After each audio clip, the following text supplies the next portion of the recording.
Good afternoon, everyone.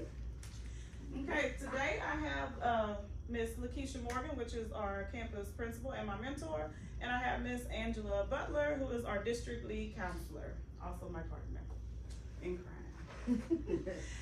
Okay, today we're gonna look at some data that will focus on improving our EOC English 1 scores. I know that's been one of our challenges here, working with our students to improve their English 1 EOC scores. I looked at some data, I kind of compared it to our math scores, but I think I want to focus more on our English scores, okay? So let's look at some of the demographics of the school to get a better understanding of our student population. So Hempstead High School is located in Hempstead, Texas. We all know that. It's a part of Hempstead ISD, small rural area right outside of Prairie View. There are roughly 1,200 students that are enrolled in the whole district. The district is comprised of an early childhood center, 1 elementary, 1 middle school, and 1 high school. 66% of the students are economically disadvantaged, okay? So that is a really big percentage when we only have about roughly 400 and, what was our last count? About 450, about 450 students. So 66%, that's quite a bit. So then I broke it down into demographics here. African Americans, 63%. Hispanic, 30%. White, 5%. 2 or more races, 2%. And then when it comes to male and female, 60% and 40%. Okay, so those numbers are pretty high. Those numbers are pretty high. Okay, so looking at the most recent report card for Hempstead High School, I noticed that there's a gap in reading proficiency rates among different subgroups. So I kind of broke it down into different subgroups. So we're going to focus on the economically disadvantaged students that are here because that's such a high percentage of students that we have. So the reading performance showed a higher percentage of students that are meeting the standard, which is 76% overall.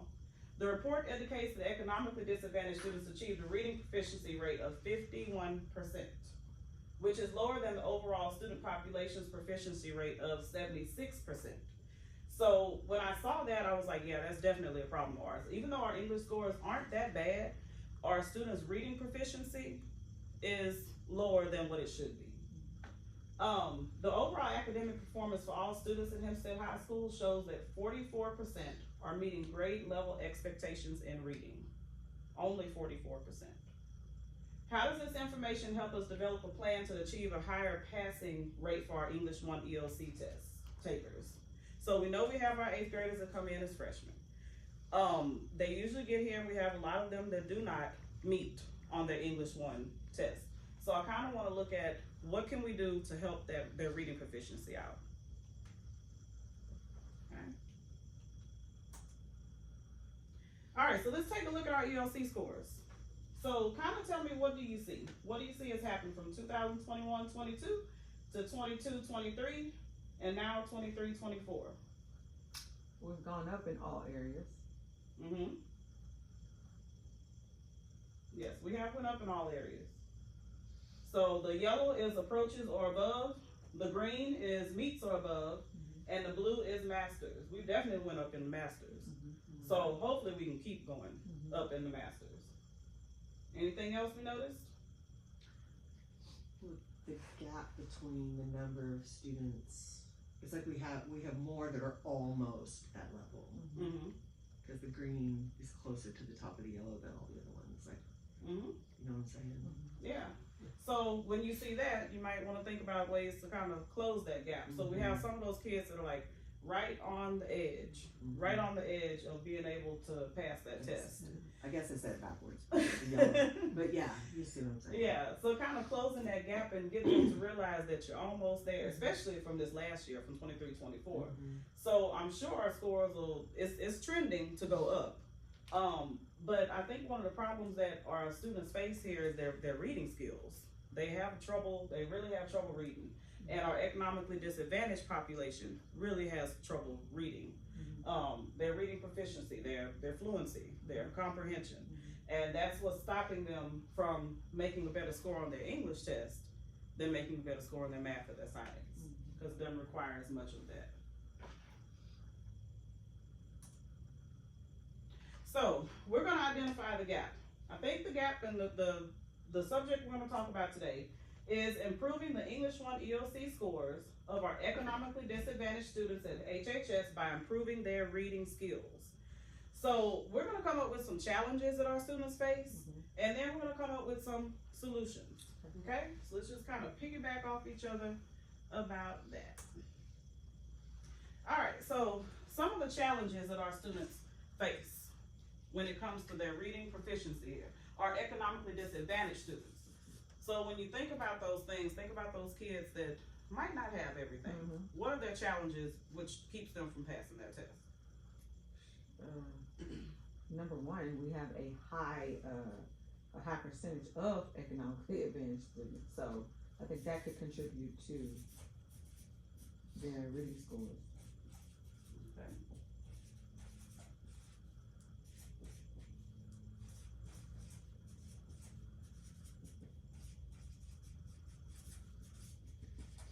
Okay.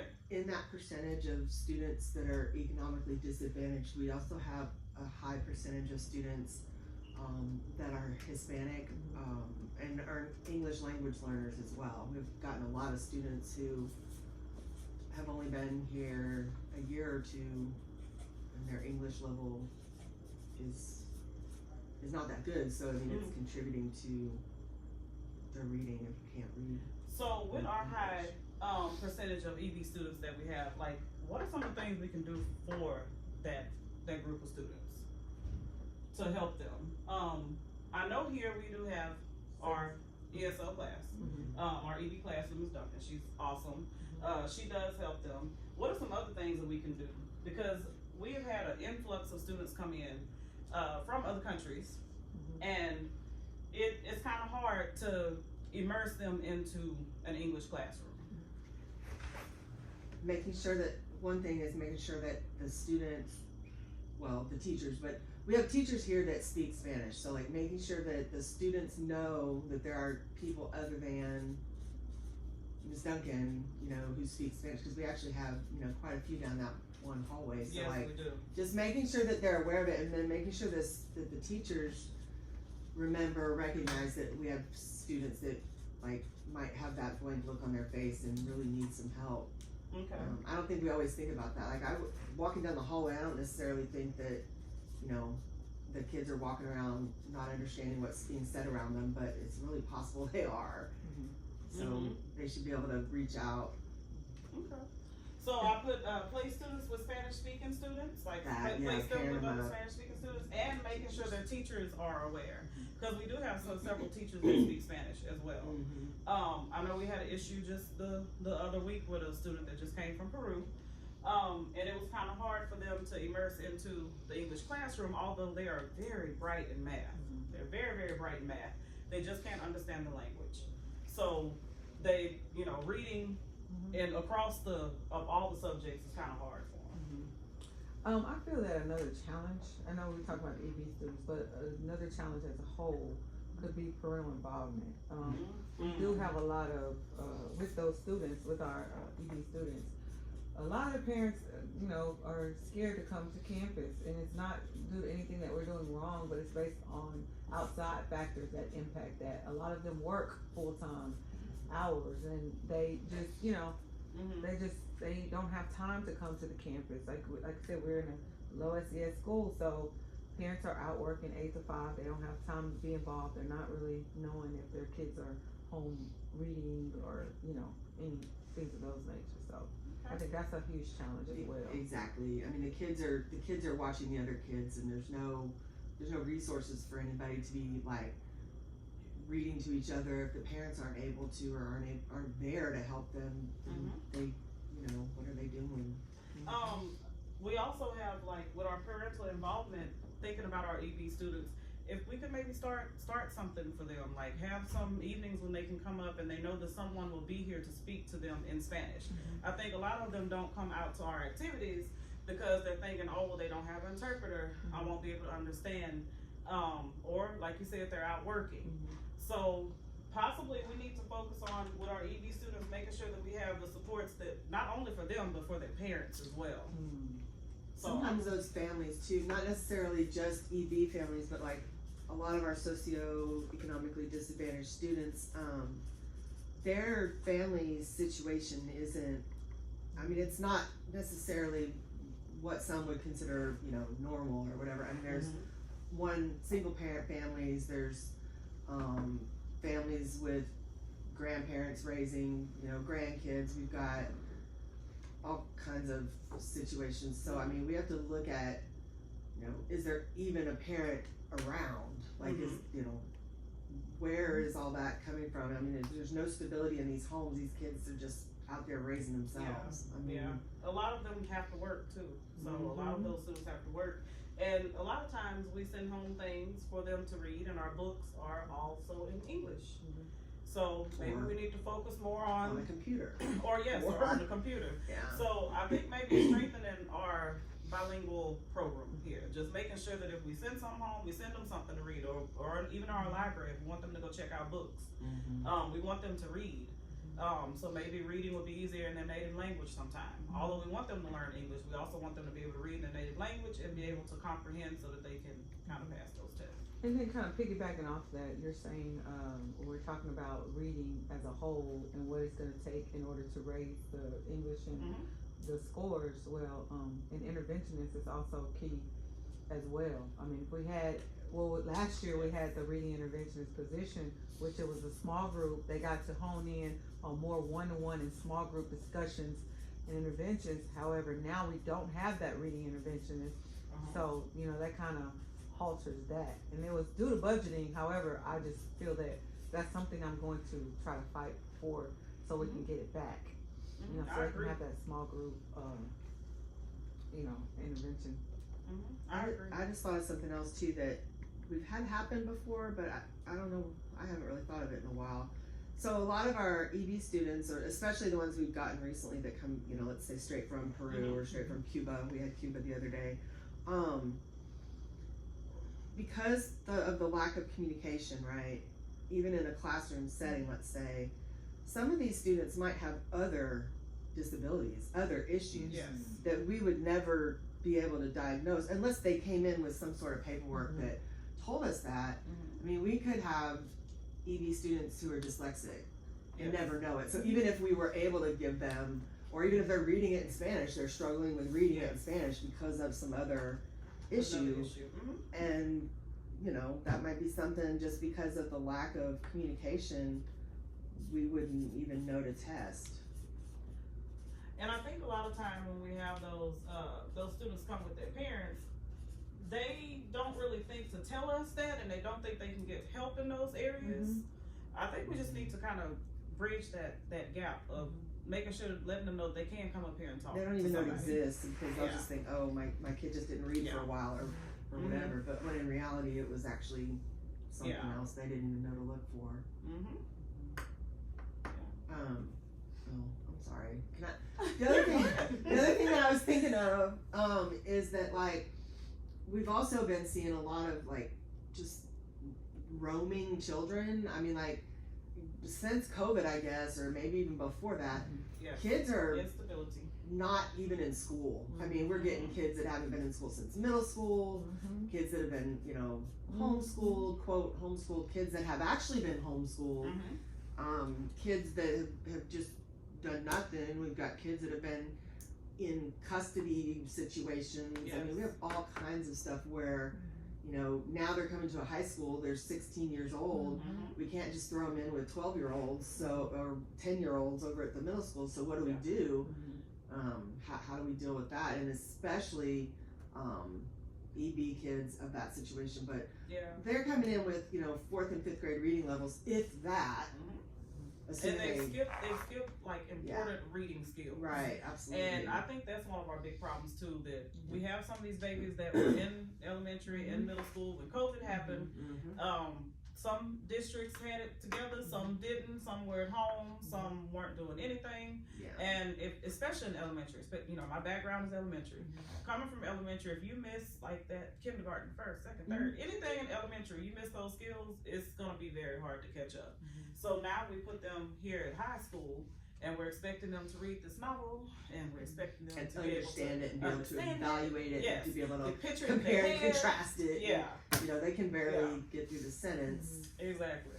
So Yeah. I think we have a lot of learning gaps too. Oh, yeah. Learning gaps, just learning gaps from COVID and that. So I'm just gonna say learning gaps here. And at any time, you know, from an administrative perspective, when you have grades, like, for the other subjects, you know, we're really, really rising really, really quickly. However, in English, one of the things that I think we kind of need to hone in on and look at is the curriculum. Is it aligning with, you know, is it aligning with the standards? Are we looking at our high value standards? Are we, are the plans, are they rigorous? You know, so we need to kind of hone in on actually what is it that they're teaching in those English classes, and if the level of rigor is where it needs to be in order for students to show growth. Mm-hmm. And if it is not, what do we do? And if it is, what do we do? And then how are we gonna, like, for the ones who aren't getting it, what do we, well, intervention. Yeah. How are we intervening? So, you know. Mm-hmm. And that also ties into our curriculum alignment and our rigor. Not only do the students have gaps, sometimes our teachers have gaps as well. You know, now state of Texas, everywhere we're looking for teachers. You might have some that are certified, might have some that aren't, might have some that are here teaching, you know, with the alternative certification or something. Not saying they can't do it, but they also missed key things that they needed to know in order to teach. So they might not even know that you need to make connections. They might not know those things. So not only do our students have learning gaps, I think some of our teachers have learning gaps too. And some of our teachers have never taught before. So incorporating rigor into their lessons is hard for them because they don't have that educational background to come up with different teaching strategies. They may do a lot of sit and get, and it's up to us to kind of teach them how to. And we throw 3 kids in there that don't speak English. Plus, you know. Building teacher capacity is another challenge. Teacher capacity. Yes, teacher capacity. So have we ever looked at sending our teachers to any kind of professional developments, or, I know we do things here, but you know, it's a little different now. Back when I first started teaching, we always went out to like professional developments, like, you know, conventions and that. So maybe we could send our English teachers to something like that. I think they would really benefit from that, to just see what the rest of the world is doing. Because if you look at those EOC scores, like, we're almost there, guys. Like, we're almost there, but our kids' reading skills, I think, is stopping us. I think that's stopping us. So we gotta figure out a way to get that better. So I'm gonna put on here professional development as well. I think we have to be really careful that we hit these students that are low. Like, what we can't risk is bringing our high students higher without bringing our low students up some. And then you're gonna widen the gap between, you know, like, you know what I'm saying? Like, your not passing is gonna stay good at a standard rate, but the scores are gonna be lower because we're not challenging them to come up. We're not focusing on those, we call those the bubble kids. Those bubble kids. We're not focusing on the bubble kids.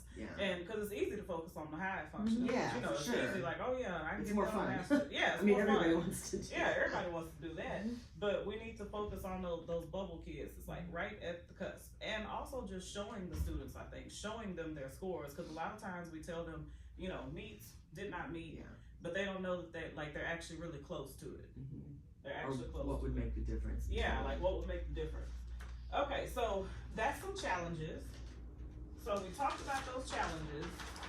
Now, what would be some solutions? Some solutions to those challenges. Bigger budget. No, I'm just kidding. Bigger budget. Bigger budget. I'll take a bigger budget. But you know what? I will put that on there. And you know why? I think I'm gonna put that on there because if we had a bigger budget, it would fix the professional development problem. We'd be able to take our teachers to professional development. We'd be able to buy more curriculum. We'd be able to get an interventionist. So, you know, we're just gonna do dollar signs. And it's out there. We just have people refusing to give it to us. Yes, we need to give it to us. So, and I think this is the problem all schools in Texas have. It's just the budget cuts. But sometimes those budget cuts can affect learning. And we don't want it to affect I'd learning. be curious what other schools like us are in the same situation, like with a similar budget, like Mhm. where is their money? How do they allocate Yeah. their money if Yeah. their scores are different than ours? Yeah. You know, are they Mhm. putting more into the teaching aspect of it or the Mhm. curriculum aspect of it? So with the budget, we need more, and then we need to maybe allocate it differently. Make sure it's Yeah. being allocated properly. I mean, the fact that we can't focus on these incoming students from other countries, Mm-hmm. I mean, we don't. They are literally right into the classroom. Like there's not Yeah. even a week. No rival center. Yeah, Yes. anything. I mean, anything. It's It could be a week or whatever, just of some sort of Yeah. intensive. Like, let me give you in Spanish. Let me at least tell you how this goes or how Yes. this works. Because or- I don't think they even understand like how our school No. system works. Because when we get the Uh-uh. transcript, it's like totally different than how the grades are Completely different. different. It's totally different. yeah. Yeah. So budget that would fix a lot of problems, right? Yeah. You gotta have a strong MTSS as well. We Yes. gotta know our kids. I think that we have to have individualized plans for our kids, just like we do for our students in special populations, and we need those for our regular students as well. So if you have a strong MTSS, I think that would really, really help us out. Okay. Yeah, I think so too. That'll help those teachers be able to identify those kids that it's not because little Johnny is being lazy. It's because little Johnny can't read what you just gave him. And that's why he's struggling in your class, and that's why he can't pass that English 1 EOC. And sometimes they might mean going back and pulling them out and going over some like real elementary skills, because it's hard. If you can't read it, you can't understand it. So strong MTSS and being able to notice those signs and being able to refer them as well. Helping the teachers to really understand the data that they look at. Yes. Yes, yes, yes, yes. So I think sometimes we give the teachers the data, we give them the data, and they're already overwhelmed. What? Data. Ah, it's supposed to be 80. So I stopped You talking. started- and said- yeah, I was just saying, you started I talking did, my before. brain. So I think sometimes we give the teachers the data, and some of the new teachers, like I know we got some first year teachers. I held the MTSS PLC yesterday, and I just started talking about the MTSS, going on and on. We were like at the last bullet, and one of the new teachers was like, what is MTSS? I'm like, oh Lord, go back, and I didn't even think to tell them what MTSS was. So we also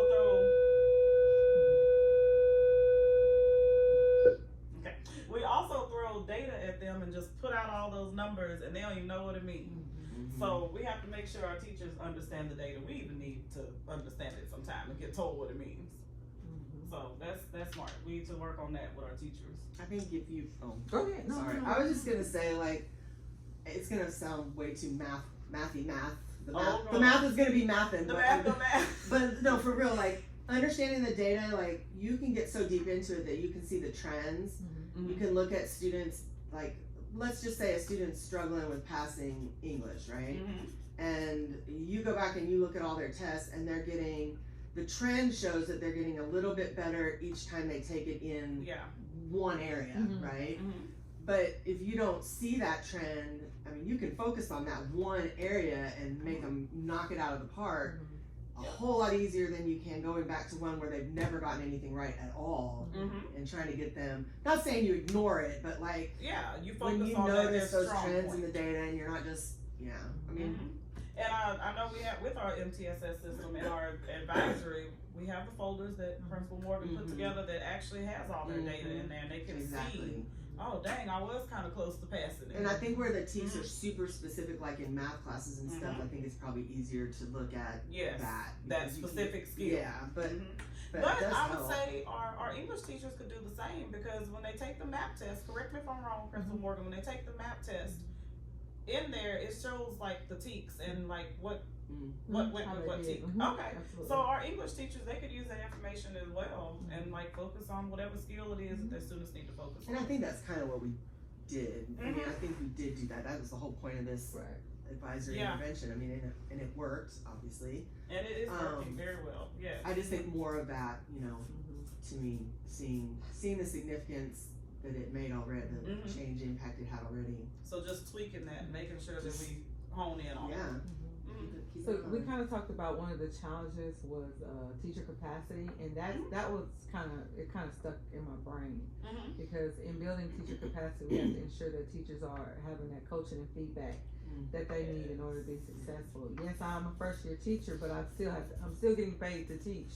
Yes. So how do I build the capacity of the teacher? Well, you're gonna have to have strong coaching. You're gonna have to have feedback, Mhm. and you're gonna have to put time and be very intentional about putting time in your schedule in order to coach and give good feedback to our teachers, Yes. especially our baby teachers, Yes. or the new ones.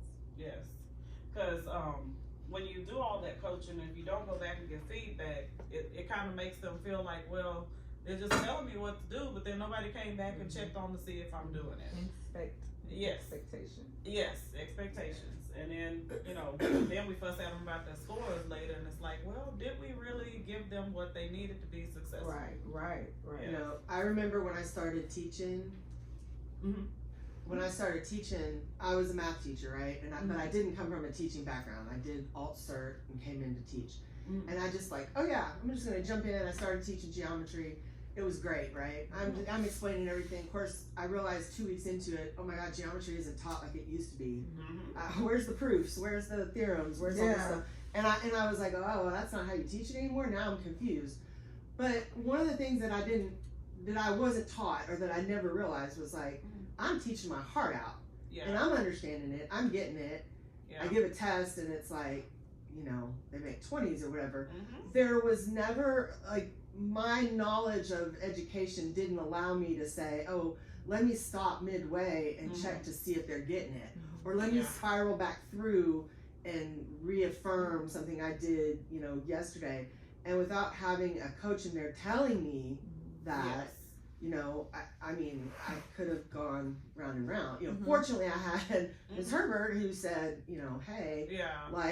did you do like this? And no, I just, because we had to do it in a week, I did this one, this day, this one, this thing, Mhm. She said, no, you're going to have to spiral Break it into each down. other and break it down. Yeah. So anyway, I think that's something that we forget about with our teachers, and Mhm. we're so far beyond that because this was 17 Yeah. years ago, but with our new teachers, just like I was, Mhm. making sure that we're giving them that constructive information. Well, Ms. Payne, she came in here the other day and she was talking about, she's one of our English teachers, was talking about how the kids don't really understand what they're reading. And her being a high school teacher, never being at elementary, she doesn't understand how to teach a kid how to read.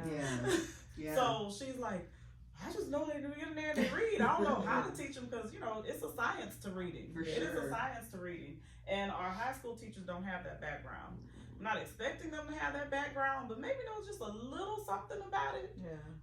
Just to help them out so we can get those English scores up just a little higher. And I know I was playing around about the budget thing, but I which was I'm just not real- really playing I around. put a but- dollar sign beside No. it. If anybody's listening. But even if you don't have the budget, even if we don't have the interventionists, I think that we need to hone. Okay, so how do we? We have it. One of the solutions is advisory, but in tier 1 instruction, what can I do to help my kids? Pull small groups. You can, constant progress monitoring, feedback, let students set goals. So just kind of hone in and think about what are some of the things that I can do as a teacher in tier 1 instruction in my classroom to help all kids, not just, because we want the trend to keep going up. And if that's the case, in a high functioning PLC, you answer the 4 questions. What do they do if they learned it? What if they don't? Yes. How am I going to stand the learning? What is it that I want them to learn? So, just kind of teaching teachers how to pull small groups and use that data to, drive what it is that they're doing. And possibly some differentiated instruction because you also have those ones that, that aren't learning it, that their reading skills aren't well. Then you got little Johnny over here in the corner that's reading encyclopedias at 2 years old. Now Yeah. he's in high school. Mhm. So knowing how to pull those small groups and give some individual work, give some, you're working with some on the computer, you're doing IXL, you're doing different things. Teaching our high school teachers how to do differentiated instruction. Some of our students, if you read a story to them Mhm. and allowed them to answer the questions back to you, they can do it. Yes. They can get innuendo and Yes. subtext and Mm-hmm. they know what they can't, if they can't read it to get that, or if they Yes. just struggle to read it and they're not reading it for content, they're just reading it for understanding, Yeah. they're just reading it. I don't know. Paying I think attention to they're that using kind their of brain stuff. power to read it Right. instead of understanding it. How do I make connections while I'm trying to get through the words? Mm-hmm. And all these things that we're talking about, I mean, for the most part, can be explained to parents and students. I mean, if they can hear some of this stuff when we have these conversations.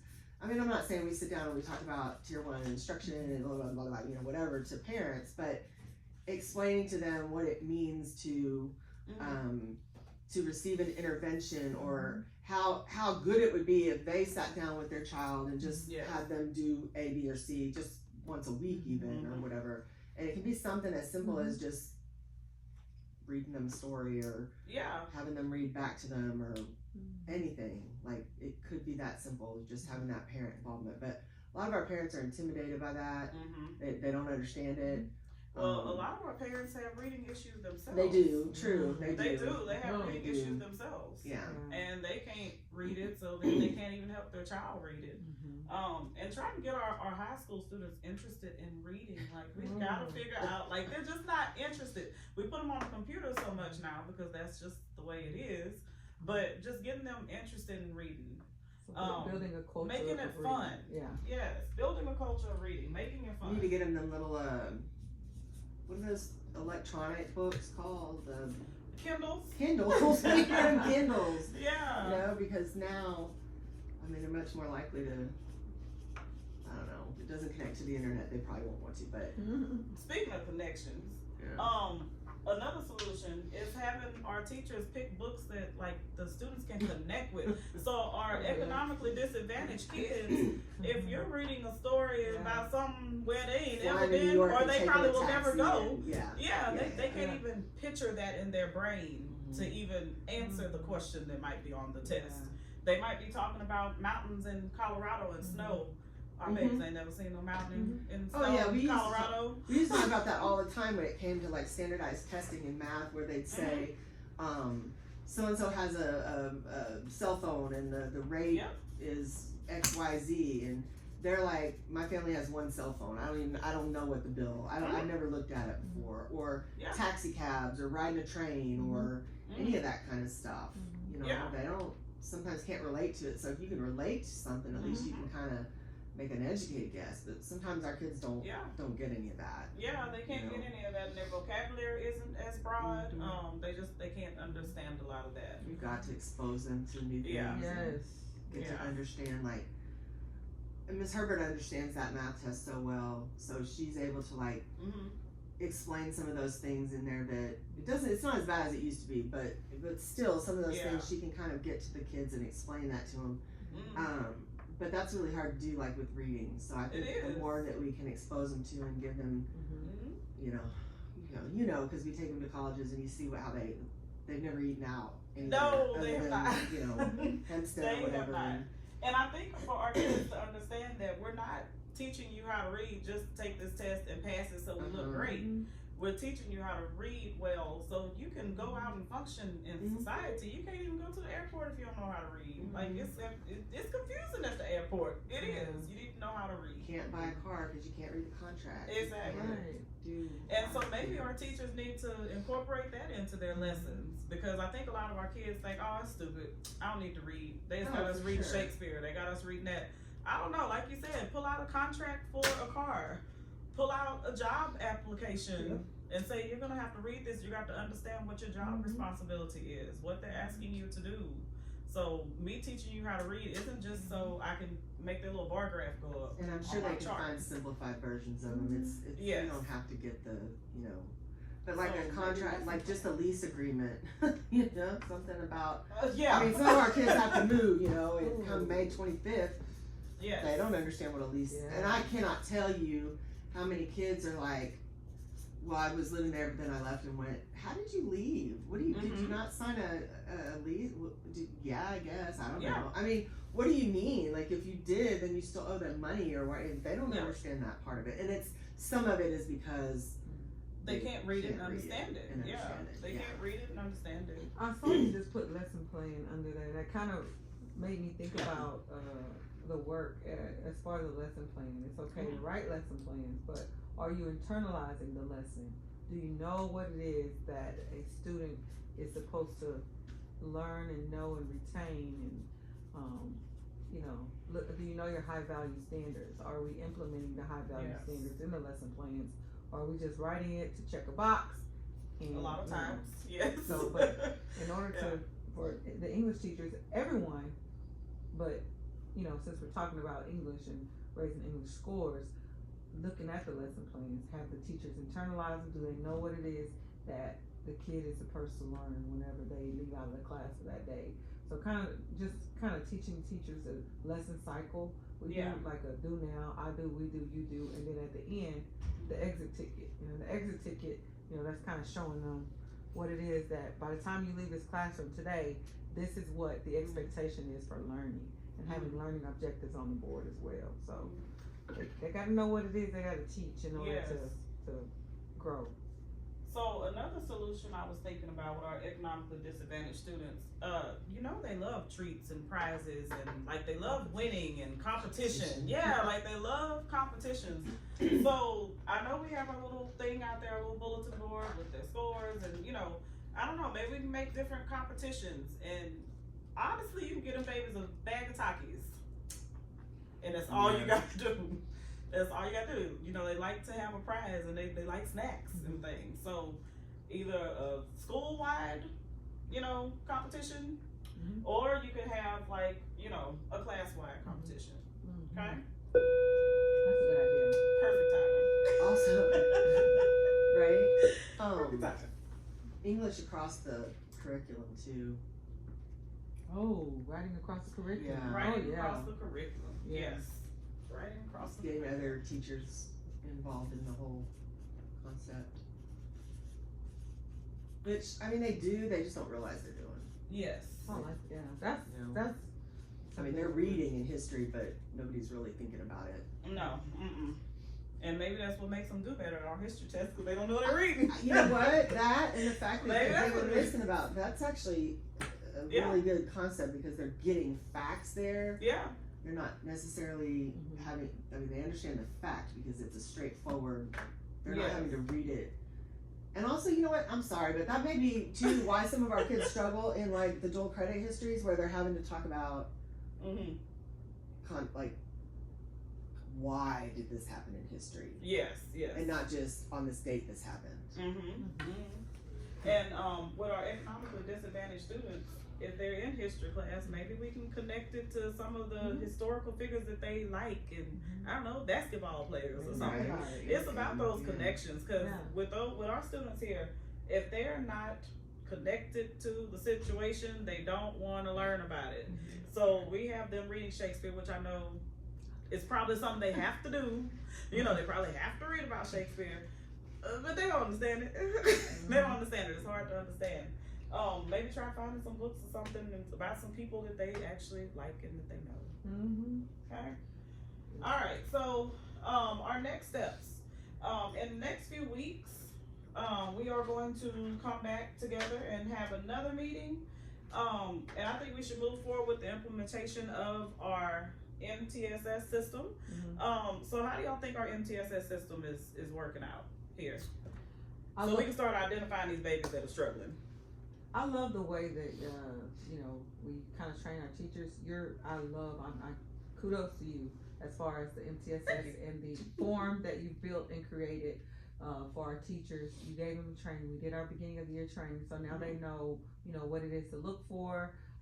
Is a kid experiencing an academic challenge, a behavioral challenge, and what do I do next? Okay, well you start documenting. What is it that you're trying? What are you doing? You know, Yeah. what are you implementing with this kid? Because if this is just a tier 1 issue, we can fix it. Mhm. But if it's deeper than that, if I've looked at their data, I've noticed a trend that we kind of talked about. Mhm. Okay, so now what's the next steps? You know, so I love the way that we hone in Have on implemented every it, yes. single kid, everybody, from number 1 in the class all the way to the one who's Everybody. And if you're asking how to make it more, Yeah, I like, don't is there know. anything else we could do to Well- help identify? I mean, the system itself is really good at Mhm. getting the teachers to buy in even more. Yes. Like there's some teachers that probably, and I'm not judging them, but like let's just say, you know, they identify the issues, but they already know how to resolve it. But Mhm. Mhm. if you are entering that information, then other teachers can benefit from Yes. your knowledge. Mhm. Or on the other side of it, you're not the only one seeing a problem. You know, Yes. and that would be a more clear indicator to other people that multiple people see the same problem. Mhm. And I think some of our teachers just don't necessarily realize the value in that. Like they're starting to, Yes. but Yes. I would guess if I had to that outside of the core areas, we probably have teachers that don't think about. Yes, they don't really think No. about that. And teaching them how to identify those students too. Mhm. They might not know, like again, high school and elementary is two totally different worlds. Yeah. You know, we were all about talking about dyslexia and identifying that they can't read this. They didn't know their ABCs. Once they get here, they just think they should be doing it. Mhm. So the teachers kind of need to be trained on how to identify. So maybe we can strengthen our MTSS by training our teachers to be able to better identify. Oh, I Students. like that. Let's do that. Okay. So the data that we reviewed today highlights the urgent need to help our economically disadvantaged students with their reading skills. Okay, so and for the next steps for our next meeting, let's review the data and identify the specific needs. So when I say specific needs, look at our MAP testing because they just will have taken the MAP testing. Look at that and start pointing out those TEKs, those skills that we need to have the teachers focus on. Develop targeted interventions. We actually are about to redo all of that, right? Yes. Our advisories Yeah. to include our freshman babies that came over that need help with, what was it, social studies Yeah, House test? Bill 1416. Our House Bill 1416 students. So we're gonna develop targeted Oh, interventions. wow. Yeah, we gotta redo some of that. So, we're actually gonna we're gonna do that one like soon. That's Like, next 2 days. Next day. Professional development for the staff. Possibly we can provide them some professional development so they can help us with all those solutions. Enhance family and community engagement. So I know Ms. Butler and I, we try to do a parent meeting night, and we usually just talk about, you know, credits and da-da-da-da. So I don't know, maybe we can have our English teachers do a literacy night or a poetry night or cafe Starbucks night or I don't know, Ooh, something. I like that. Like I said, my elementary brain, I don't know. They might buy into it, but we can try. Starbucks. Starbucks, I think that'd be cute. So maybe get the parents up here. Set clear goals and timelines with our teachers and with our students. Regular progress monitoring. So that kind of ties into our MTSS. I think we've done a good job with our MTSS, but I do want to strengthen our progress monitoring piece. I don't think our teachers kind of really know how to track the progress and to come back and see if something is working. All right, and then feedback and coaching. That is gonna be on our principal with our APs. Yeah. Whatever Since we they have are no in instructional TLC. coach. Yeah, we don't have instructional coach, so that is basically our principal and Yeah. APs to do the feedback and the coaching. So is there anything else that you guys can think of for next steps that we want to focus on for the next meeting? I was just gonna say that, you know, just I really I like this. You know, as a principal, just having that, just the conversation and the feedback and some of the ideas that we have right now. I mean, my head is already spinning. I'm trying to figure out, you know, how we can fine tune some of this stuff that we're kind of basically implementing now. And what's the next step? What's the next level? How can we take it up a notch? Because like I said, English is our weak area. So Yes. I love some of the ideas that we've come up with collaboratively, like the writing across the curriculum and, you know, you know, improving tier 1 instruction, we know that that's important, because if Yes. you can get it while you're in class, then that alleviates, you know, the fewer interventions that they have to take. So, I mean, I'm really excited that we're doing this, and I look forward to seeing kind of how this impacts our English scores. Me too. So it's a great idea. For sure. So kudos. Thank you. Thank you. All right, so I guess we'll come back in another about 3 weeks, I think my next video is, and try to implement some of these things and come back and talk about it and see how it goes. I thank you ladies for your time. You're welcome. All right, thank you. Thank you.